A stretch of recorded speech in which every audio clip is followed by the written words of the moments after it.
All right, welcome to our week one of Cybersecurity Awareness Month. My name is Michael Callahan, and we're really excited to kick off this first week. Some of you may have seen the kickoff webinar last week, where we started the whole series, and now we're going to go week by week. Very excited to have this week Tanya and Ashley with us. Tanya is with GoFence. She's one of our strategic advisors. A lot of great insight into the industry in general.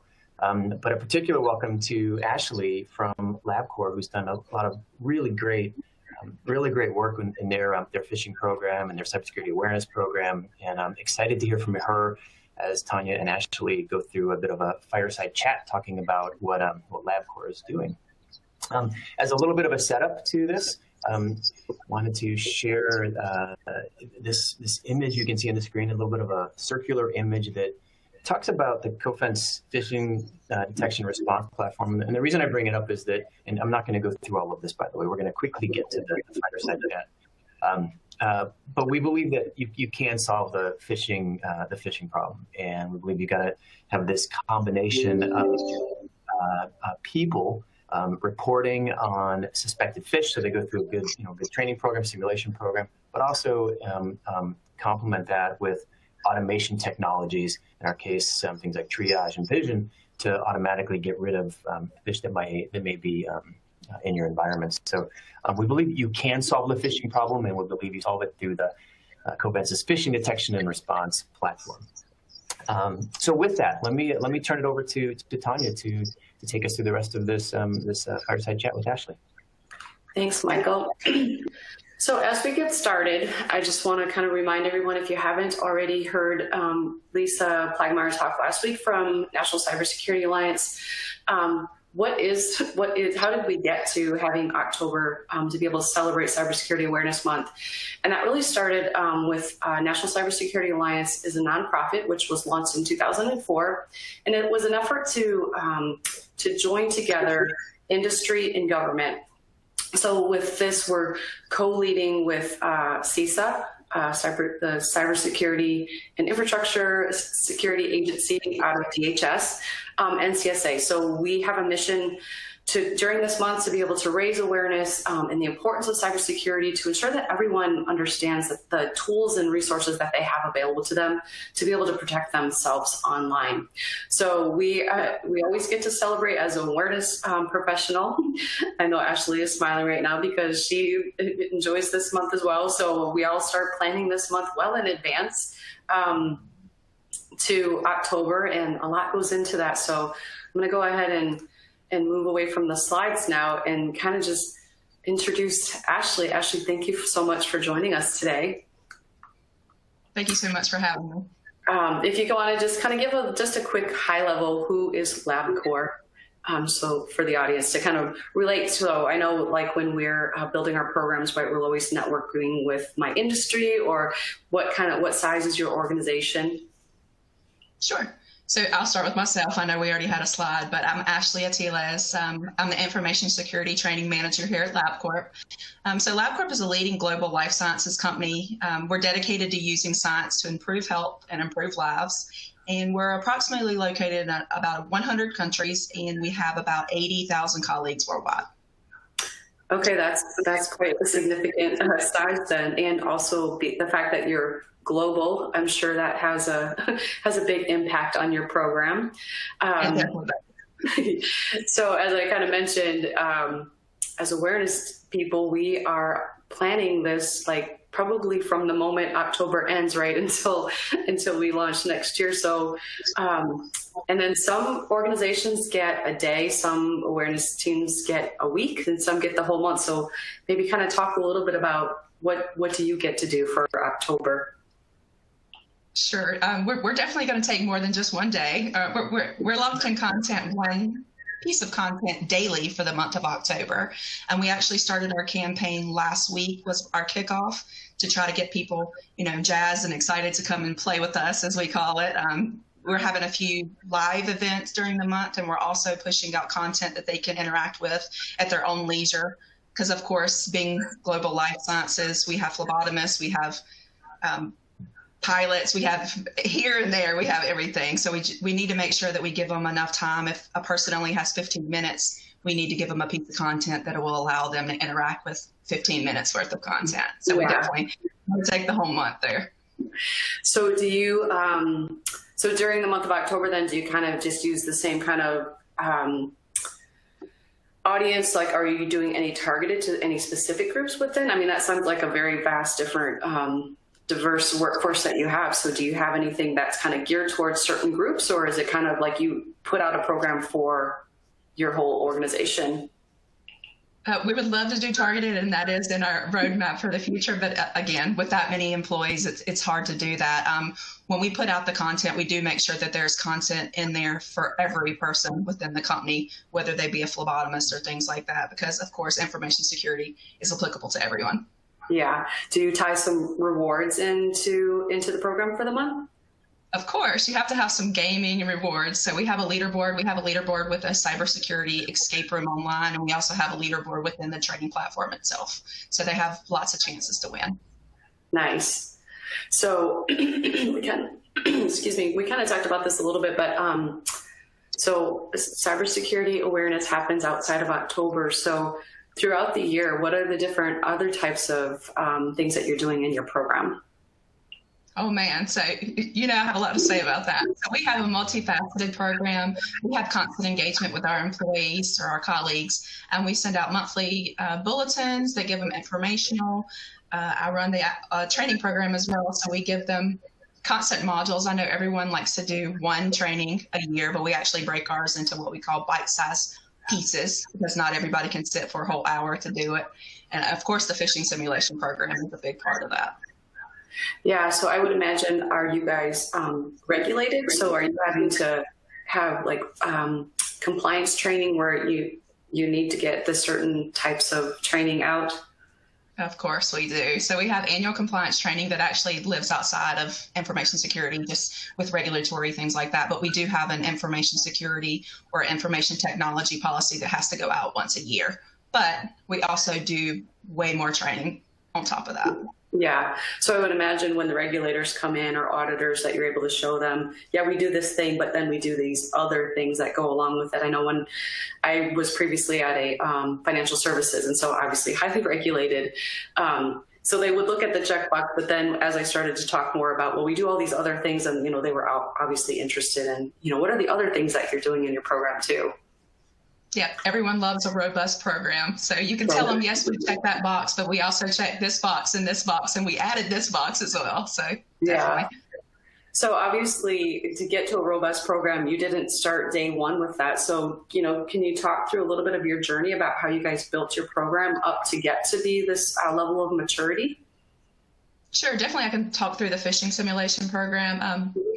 I don't want to give away all of my trade secrets, or anybody from Labcor actually watching this, don't listen to this part. So we actually, or myself, I run the phishing simulation program. So I run monthly phish for all 80,000 employees. And then once a quarter, I run a regional phish, whether that be something what we call in the wild that's specific to that region, or I'll send the phish in 12 different languages. Cofense is great and allows me to do all those, because again, we are global in 100 different countries, or over 100. So I do that. And I work in partnership with internal audit. So before they go and audit a location, I'll send them a phish just to make sure that they're apt with that. Righty. Nice. Yeah, that's awesome. So, I know we kind of talked about too, so you guys have your security operations team uses Triage, and then what is it that how does that benefit when you look at your phishing simulation program, how do you leverage Triage to help with your training side of the program? Sure, and that's my favorite idea, my favorite partnership that I have with the SOC, or the Security Operations Center. So I have access to the Triage. So monthly, before I pick my phishing simulation, I'll go in and see what got through our gateways. And for the past few months, or pretty much the whole year this year, I've actually created custom phish based on exactly what we've been really phished. Nice. That was always my pot of gold, right? To be able to go in there and really take a look at, okay, what is it that we're getting? And then do you guys, do you work with the team on giving those responses back to the users to make sure that you're closing that loop on they reported a phish, and then now they're getting that response back that maybe is additional training or helping them to understand what was a phish and what wasn't. Oh, sure. So when a person reports using our Be Safe button is what we call it, or the report phish from what you guys have, they receive a response back within, we have an SLA of 24 hours, but here recently they've gotten a response back within an hour. So it gives them 3 different responses, whether it's spam, please adjust your spam filters, whether it's safe, here you go, have it back, or whether it actually indeed was a threat and it'll say, thank you for your vigilance, you helped save the day, something like that. Nice. And then because you have a robust program with your simulations, has your security team noticed that now people are reporting other incidents, or that they feel like, okay, I need to let the security team know maybe something doesn't look right on my browser or my desktop, or maybe other security incidents that maybe they really want to know about up earlier? Yeah, so we actually have a Mission Safe or an OS Mission Safe mailbox as well. So people ask about everything, so that they've come to us and they're so used to asking us and reporting things that they'll ask us stuff about something that happens at home or something that happens on their personal email or things like that. And we have received responses back from the SOC that says, we received a real phish and people are catching it within seconds. Normally when I send out phishing simulations, our first reporter is less than 8 seconds every simulation. So it's definitely our resiliency rate and our response time is greatly improved. That's awesome. And that is such a good indicator that you really have a mature program, and to be able to kind of maintain that and don't let up. So as you are adding new hires, are you doing anything special as you add new employees to the organization to get them maybe a simulation faster, or included in the onboarding training? So they actually receive a We Are All Targets module when they're onboarded. So it tells about our program, and it tells about what the button is, what it can do for them, and they're just incorporated into the enterprise phish, since we do send those out monthly. Because if we had a new hire that was hired today, and then the monthly simulation, they would get to within the same month. So we try to limit that. Yeah, that makes sense if you're doing it that frequently. Do you ever find that your users are asking for, can you send me less of these things? Or I know I had a few that would say, if I report these 5 times, can you not give me as many? We actually we don't get a lot of responses back, can you give us less? I have received multiple responses back that'll say, you know what, your phish last month was really difficult, great job, but this was too easy. Like if I know what I'm looking for, like they look at the headers and they look at this and that. Very few of them do that. But I'm like, thank you for that. But not everyone is as technical as you and look at headers to see that it comes from. Yeah. Well, and I'm sure it makes it easy for you to say, well, I'm glad that you thought this one easy, but that was actually a real phish that we actually saw in the environment. So being able to align that to those real phish is very helpful when you're trying to explain that to your users. And normally they'll come back and say that same thing. Thank you. I'll say, well, this is why we did this. And they're like, oh, okay, I understand. Yeah. Yeah. And I'm sure as you're probably known as the phishing person, right? Like anybody that runs the simulation program always gets to be the phishing person. And then they want to tell you those stories of, well, here's something I found in my personal email too. So I'm sure you hear lots of those stories. I do. And definitely when I first came on to this department a few years ago, I had sent out the pet contest where you dress up the pet. I think it was one you guys had in your template. And I guess everyone's farmers or something, because they all wanted to send in pictures of their pet dressed up. So it was great. That's awesome. Maybe you should find a way to incorporate that into your in your monthly campaign. Now that you've gotten to this maturity level, do you find that you don't have to push out your content as more? Like, are people coming to you saying, hey, we're doing this thing, we'd like to have security help us, or can you come to our department meeting and maybe talk about, some security topics? Sure. And we actually, they probably don't have a chance to come to us because we always go to them. We just try to make sure that we're on everyone's radar and to make sure if they have any security questions, again, inside or outside work, because security starts at home. They kind of overlap. You can't be secure at work and not secure at home, or vice versa. Yeah. So we try to get on everyone's before they ask us. Yeah. Well, I'm sure that was helpful too as we went into the pandemic, right? And then you're sending people that are not used to remote work are now having to figure things out. Did you feel like that was an easier transition because you had already kind of been preparing them to pay attention to their at-home personal life as well? Honestly, I did, because it was a abrupt change. Everyone being, we had whole buildings go home, and most of them are still at home. So we actually, and it was kind of coincidental that we pushed out a remote work or working from home module right at that same time. So it helped out, definitely. That's nice. That's awesome. And then do you have top-down leadership support of your program? Because, we know that the more that leadership can talk from, support you from the top, the easier it is for you to kind of get your messaging out or, get people to engage with your program.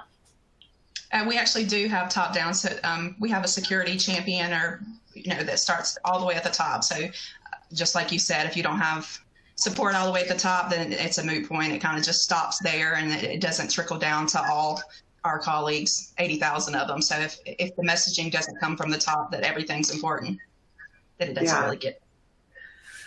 That's awesome.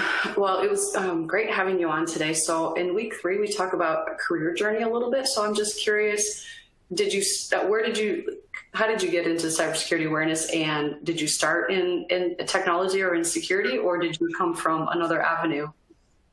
Well, it's been a long road, and no, I actually worked at Labcor almost 15 years, I think. Yeah, almost 15 years. So I started in billing, or what we now call revenue cycle management, and then I became a trainer, and then I was the corporate compliance trainer. So when you said compliance training, that definitely was my thing before that. And then now I'm in information security training. Nice. Well, it's a great way to venture into cybersecurity, and it's interesting, as I'm sure you've networked over the years too in the awareness community, just how diverse the profession is, and having so many different aspects, and be able to network. And awareness people are always people, right? So we like to be able to talk and communicate with each other. So. That's awesome. Well, thank you again for being with us today to be able to share your program and talk through kind of what you're doing for the month. So I know we're just getting started in the month, so good luck. It sounds like you have your hands full this month. So thank you so much. Thank you very much for having me. And again, I love CoFence.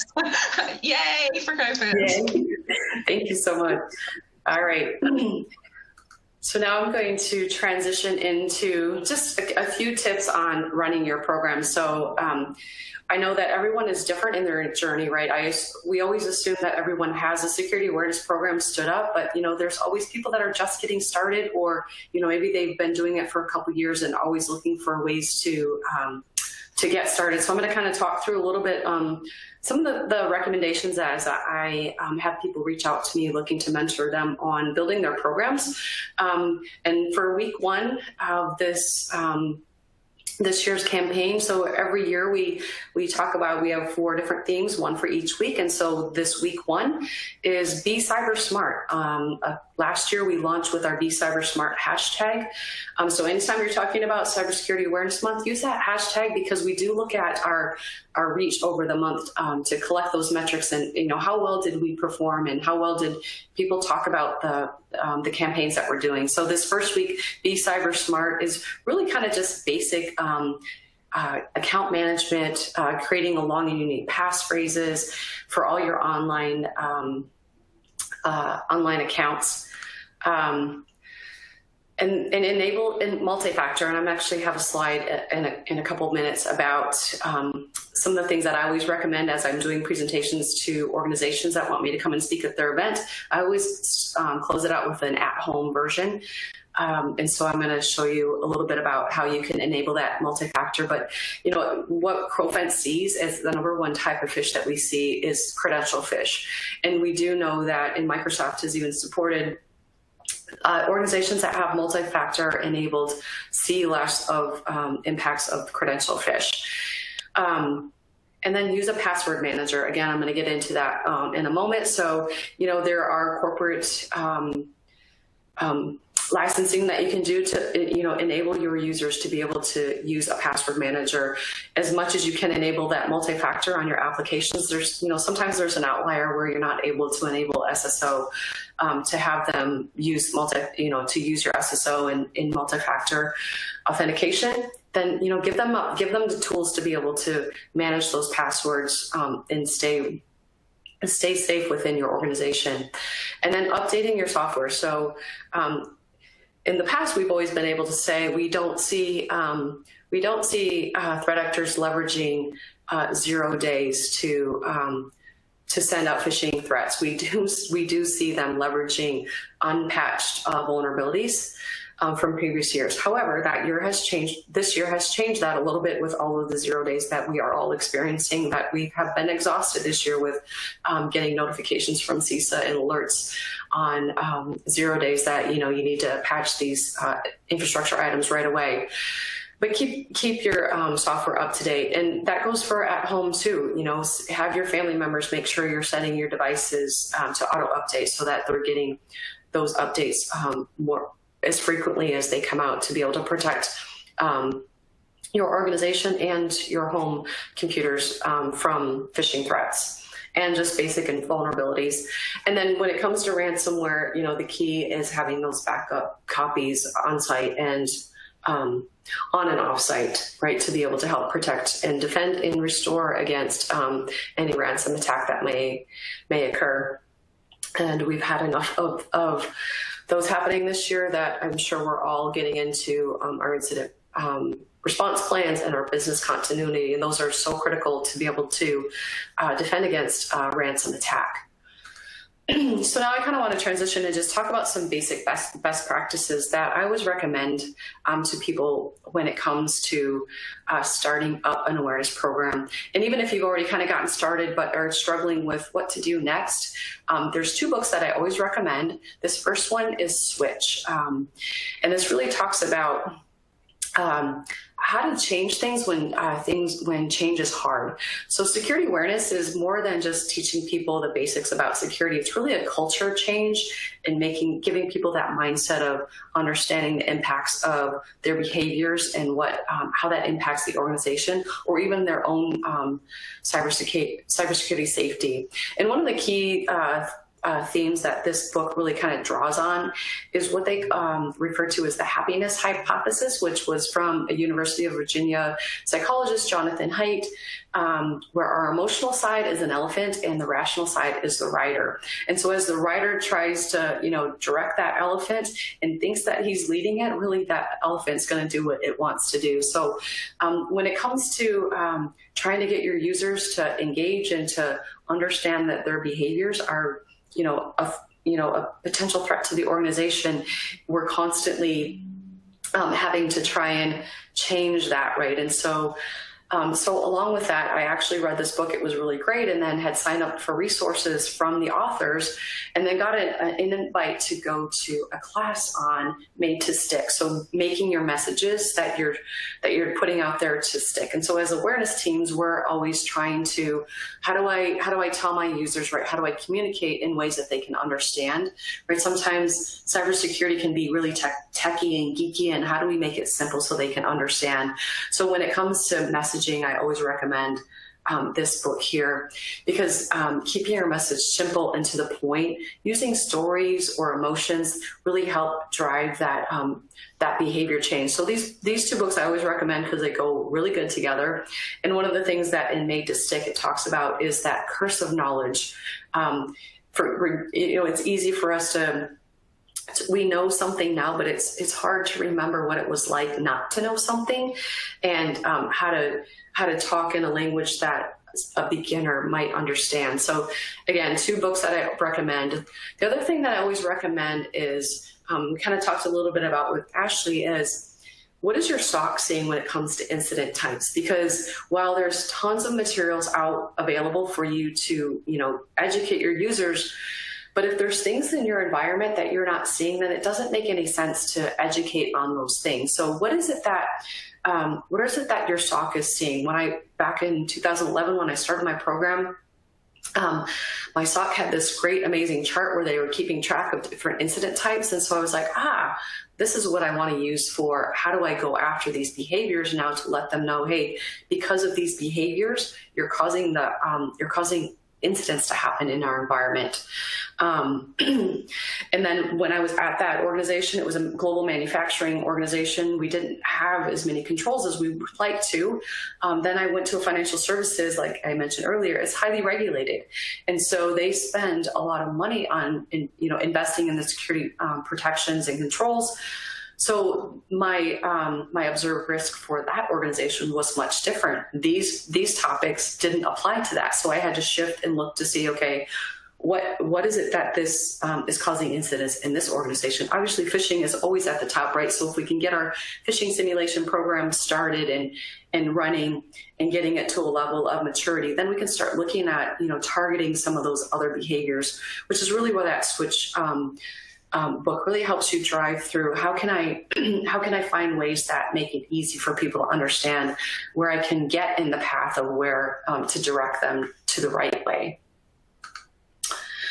All right, so National Cybersecurity Alliance, we have lots of resources available that are free. So if you're struggling to find content to be able to use in your program, CoFence, as for our customers, we have lots of content available on our platform for newsletters and CDT modules and things that you can use. And we've also created a website for awareness resources for this month so that you can have some content to start a program if you haven't started anything yet. There's some videos and resources online, not only for you running your program as an organization, but also things that you might want to send home. When I used to write my newsletter, I would have a topic that I wrote about, and then at the bottom I always had an at-home section. So for that relevant topic, I would find in the resources on NCSA, Stay Safe Online, stuff that they could then take home and share with their friends and family, because it never failed that I would send out that newsletter and they would say, this is great, but what can I share this with my family? But, it was relative to the organization and wasn't relevant for them to share at home. So giving them that resources to be able to help with, educating their friends and family. Everybody wants to always protect their own identity and their finances. So they always appreciate those resources. So when it comes to phishing at home, these are the things that I always recommend, how people can protect their accounts. So first and foremost, because not only is credential phishing top in enterprises, it's also probably the thing you're most likely going to come across in your personal email. So creating unique accounts across all of your online accounts is critical for that. And that's because when a data breach happens and threat actors, take that data and they sell it online. And then now what threat actors will do is take that resources, spray it across websites to see where can that username and password combination, where can they get access to, right? So when, I know that so many accounts that we have today online, it gets daunting. And so when I'm talking to like my boys, my 20-something-year-old boys who still refuse to use a password vault, I at least say your email, your bank account, and your social media. At least start with those three as being unique. And then if you can take the time and set up a password vault, that's where it just then becomes a behavior change, where the minute I'm creating an account online, I'm opening up my vault, I'm putting in that username and password so that I can make it unique and strong for that particular website. And if any of those websites or applications allow for two-factor, enable two-factor, because that is going to save you. I remember sitting one day, and I haven't been on Facebook in over 5 years now, but at the time it was 3 or 4 years, and I got this alert that said somebody, that somebody is logged in or trying to attempt to log into your Facebook account. Well, knowing that I had two-factor enabled, I was fine. You know, I didn't fret about it because I knew that I had that enabled and they weren't going to be able to get in there. And I have a unique password. So whatever their password spray that they were trying to use wasn't successful in attempting that. So this website is really great because you can search for your bank account, the website that you're setting up for, look to see if they have two-factor enabled, and if not, they can even give you links to here's how you can, ask them to enable two-factor for their application. So that's what I have today for creating your awareness program or enhancing it if you've already kind of gotten started. We're going to do this series once a week, so you'll have new content every week to be able to enhance your program, to share with your community. And Michael, I'm going to turn it back over to you now. Yep, thank you. Thank you for all the great tips, both for business and people at home, and in particular the books. I wrote the books down; those looked really interesting, so I took the names down, and I'll read them and let you know what I took from them. But thank you for that. And Ashley, in particular, you had said you love Cofense, and I've got to say, so our family uses Labcor a lot for our labs, and we love Labcor. So not only as a customer, but personally, the Callahan family does. So thank you for talking with us this morning. If you're looking on the screen, hopefully maybe you've taken some of these links down or these email addresses. But we have a full resource kit for everyone for Cybersecurity Awareness Month. It's on the website, cofense.com, and then /awareness-resources. A lot of great information you can use there for yourself or to share with your coworkers or your company. And if you had a question as either Tanya or Ashley were talking and you want to send them that question directly, they're more than happy to do that. You can communicate their email. It maybe you'll end up on a phone call, who knows, but their contact information is right here. So you see Tanya's first and then Ashley's second. So with that, we're going to wrap this one and close it. Tanya, thank you again. Ashley, thank you again.